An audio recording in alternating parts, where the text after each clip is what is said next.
ಜಾರಿಗೆ ಬರುವಂತೆ ದೇಶಾದ್ಯಂತ ದೇಶೀಯ ಎಲ್ಪಿಜಿ ಸಿಲಿಂಡರ್ಗಳ ಬೆಲೆಯನ್ನ ಹೆಚ್ಚಿಸಲಾಗಿದೆ. ಗೃಹ ಬಳಕೆಯ 14.2 ಕೆಜಿ ಅಡುಗೆ ಅನಿಲ ಸಿಲಿಂಡರ್ನ ಬೆಲೆ ದೇಶಾದ್ಯಂತ 60 ರೂಪಾಯಿಗಳಷ್ಟು ಏರಿಕೆಯಾಗಿದೆ. ವಾಣಿಜ್ಯ ಎಲ್ಪಿಜಿ ಸಿಲಿಂಡರ್ 115 ರೂಪಾಯಿಗಳಷ್ಟು ದುಬಾರಿಯಾಗಿದೆ. ರಾಜ್ಯ ಸರ್ಕಾರದ ವಿರುದ್ಧ ಮಾಜಿ ಸಿಎಂ ಬಿಎಸ್ ಯಡಿಯೂರಪ್ಪ ವಾಗ್ದಾಳಿ ನಡೆಸಿದ್ದಾರೆ. ಕಾಂಗ್ರೆಸ್ ಸರ್ಕಾರದಲ್ಲಿ ಅಭಿವೃದ್ಧಿ ಶೂನ್ಯವಾಗಿದ್ದು ಜನರು ಬದಲಾವಣೆ ಬಯಸುತ್ತಿದ್ದಾರೆ ಎಂದಿದ್ದಾರೆ. ಜನರು ಬದಲಾವಣೆ ಬಯಸುತ್ತಿದ್ದಾರೆ. ಜನರ ಅಪೇಕ್ಷೆಯಂತೆ ಬದಲಾವಣೆ ತರಲು ನಾನು ರಾಜ್ಯ ಪ್ರವಾಸ ಕೈಗೊಂಡಿದ್ದೇನೆ ಎಂದರು. ಮುಖ್ಯಮಂತ್ರಿಗಳ ಡಿನ್ನರ್ ಸಭೆ ವಿಚಾರವಾಗಿ ಮುಖ್ಯಮಂತ್ರಿ ಕರೆದರೂ ಹೋಗುತ್ತೇವೆ, ಉಪಮುಖ್ಯಮಂತ್ರಿ ಕರೆದರೂ ಹೋಗುತ್ತೇವೆ ಎಂದು ಸಚಿವ ಎಂಬಿ ಪಾಟೀಲ್ ಹೇಳಿದರು. ಮುಖ್ಯಮಂತ್ರಿ ಬದಲಾವಣೆ ವಿಚಾರ ಕೇವಲ ಮಾಧ್ಯಮಗಳಲ್ಲಿ ಮಾತ್ರ ನಡೆಯುತ್ತಿದೆ. ನಮ್ಮ ಪಕ್ಷದಲ್ಲಿ ಹೈಕಮಾಂಡ್ ನಿರ್ಧಾರವೇ ಅಂತಿಮ. ಹೈಕಮಾಂಡ್ ನಿರ್ಧಾರಕ್ಕೆ ಮುಖ್ಯಮಂತ್ರಿ ಮತ್ತು ಉಪಮುಖ್ಯಮಂತ್ರಿ ಇಬ್ಬರೂ ಒಪ್ಪಿದ್ದಾರೆ. ಆದ್ದರಿಂದ ಯಾವುದೇ ಸಮಸ್ಯೆ ಇಲ್ಲ ಎಂದು ಸ್ಪಷ್ಟಪಡಿಸಿದರು.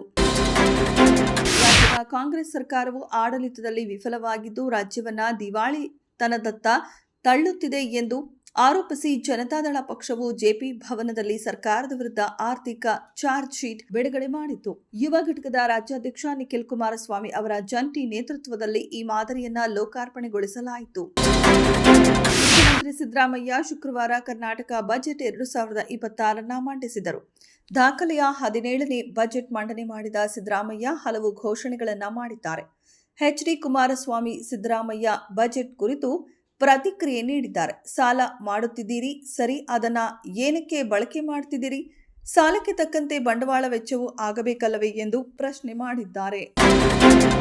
ರಾಜ್ಯದ ಕೈಗಾರಿಕಾ ಮತ್ತು ತಾಂತ್ರಿಕ ನಕ್ಷೆಯಲ್ಲಿ ಬೆಂಗಳೂರು ಮತ್ತೊಂದು ಮೈಲಿಗಲ್ಲು ಸ್ಥಾಪಿಸಿದೆ.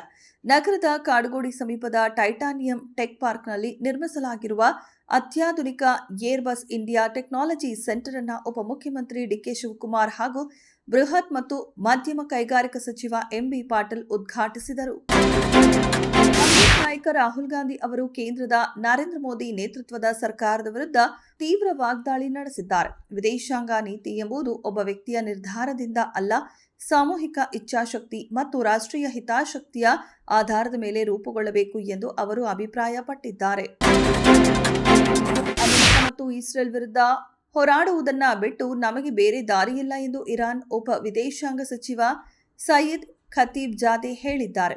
ನಡೆಯುತ್ತಿರುವ ಸಂಘರ್ಷದ ನಡುವೆ ಇರಾನ್ ತನ್ನ ಪ್ರತಿರೋಧವನ್ನ ಮುಂದುವರಿಸಲಿದೆ ಎಂದು ಕಠಿಣ ಎಚ್ಚರಿಕೆ ನೀಡಿದ್ದಾರೆ. ಭಾರತದ ವಿಕೆಟ್ ಕೀಪರ್ ಬ್ಯಾಟರ್ ಸಂಜು ಸ್ಯಾಮನ್ಸ್ ಅವರು ಟಿ20 ವಿಶ್ವಕಪ್ ಟೂರ್ನಿಯ ಆಟಗಾರ ಪ್ರಶಸ್ತಿಯ ರೇಸ್ನಲ್ಲಿದ್ದಾರೆ.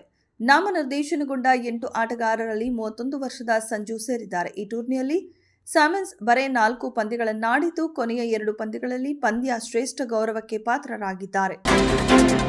ಮಾಜಿ ಬಿಗ್ ಬಾಸ್ ಸ್ಪರ್ಧಿ ರಜತ್ ಕಿಶನ್ ಅವರು ಪದೇ ಪದೇ ವಿವಾದಗಳಲ್ಲಿ ಸಿಲುಕಿಕೊಳ್ಳುತ್ತಿದ್ದಾರೆ. ಈ ಬಾರಿ ಅವರು ಡಾಕ್ ಸತೀಶ್ ವಿಷಯದಲ್ಲಿ ವಿವಾದ ಮೈಮೇಲೆ ಎಳೆದುಕೊಂಡಿದ್ದಾರೆ. ಸತೀಶ್ ಜೊತೆ ಸ್ನೇಹ ಮಾಡಿದವರಿಗೆ ಬೆದರಿಕೆ ಸಂದೇಶ ಕಳುಹಿಸಿದ ಆರೋಪ ರಜತ್ ಮೇಲೆ ಬಂದಿದೆ.